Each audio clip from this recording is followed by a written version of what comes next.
Sportovní klub Ravana Gym funguje v Mariánských Lázních už 11. rokem a za tu dobu vychoval celou řadu bojovníků. Zájemci o výuku thajského boxu již od 6 let mají nyní možnost trénovat v prostorách vlakového nádraží v zrcadlovém sále Dance Studia Wanted. V současné době jsme sehnali tyto prostory, které vidíte za mnou, a tudíž jsme se rozhodli, že vlastně uspořádáme nábor, který já beru jako celoroční nábor dětí od 6 let, samozřejmě 18 letí jsou vítáni. Nedílnou součástí tréninku jsou základní techniky Muay Thai, obranné reflexy, koordinace pohybu a obratnost, které si nyní osvojuje zhruba 15 dětí. První, co asi je potřeba zařídit, tak aby děti získaly nějaký respekt jak ke svému vyučujícímu, tak samozřejmě k rodičům.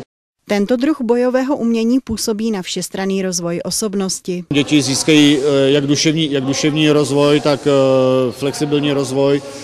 Jejich postava se formuje tak, jak by asi měla.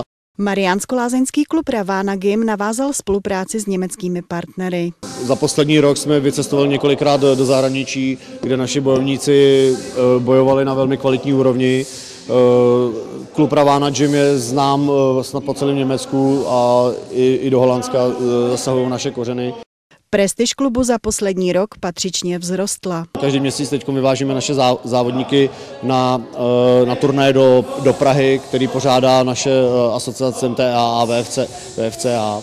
Nyní má klub přibližně 35 členů všech věkových kategorií a novým zájemcům jsou dveře stále otevřené. Vzhledem k tomu, že naše tréninkové metody docela přitvrdily, takže spousta lidí, kteří to prostě fyzicky nezvládli, odešlo, tudíž se naše řady docela pročistily. Za to nám zůstali velmi kvalitní borci a s těma teď máme veliký plány do budoucna. Tréninky probíhají celkem 4krát týdně, a to v prostorách obecního úřadu ve Velké Hleceby a každou sobotu pak od 15 do 16:30 hodin v sále Dance Studia Wanted.